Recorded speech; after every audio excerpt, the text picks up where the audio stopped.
Вопросы сохранения чувашского языка и национальной культуры обсудили в Чувашском национальном конгрессе. Членами президиума и советом старейшин встретился временно исполняющий обязанности главы республики Олег Николаев. Считает, что работу конгресса можно расширить не только в нашем регионе, но также в целом в стране и за ее пределами. Тема сохранения и развития чувашского языка сейчас очень актуальна и обсуждается на разных площадках. К активному сотрудничеству в работе над госпрограммой по изучению языка в Рио главы республики призвал членов Чувашского национального конгресса. На заседании президиума также говорили об укреплении взаимоотношений чувашских национальных культурных автономий, работе с диаспорой. Я, как президент Федеральной национальной культурной автономии, хочу отметить, что и в Москве очень много наших земляков живут. Они хотят изучать чувашский язык. Дети даже хотят изучать чувашский язык.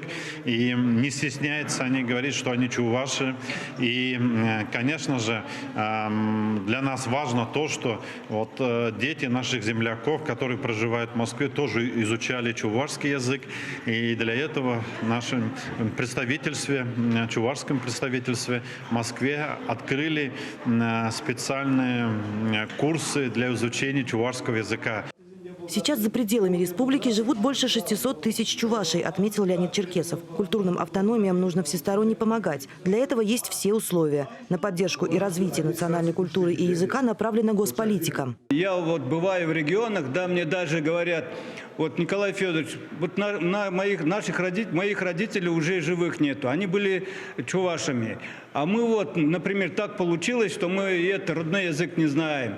Как вот, подскажите, как бы вот нам тоже изучить и так далее. То есть вот темы есть, вопросы есть, как создавать условия. Безусловно, надо знать свой язык, и это, как говорится, наш долг, чтобы знать язык предков и обучать своих детей. Также на заседании обсудили вопрос проведения Дня чувашской вышивки. Кроме того, Олег Николаев предложил учредить ежегодный фестиваль народов, проживающих в Чувашии. В завершении встречи активисты Конгресса получили памятные медали «Столетия образования Чувашской автономной области». Ирина Ромадова, Алексей Енекин, Михаил Солин. Вести, Чебоксары.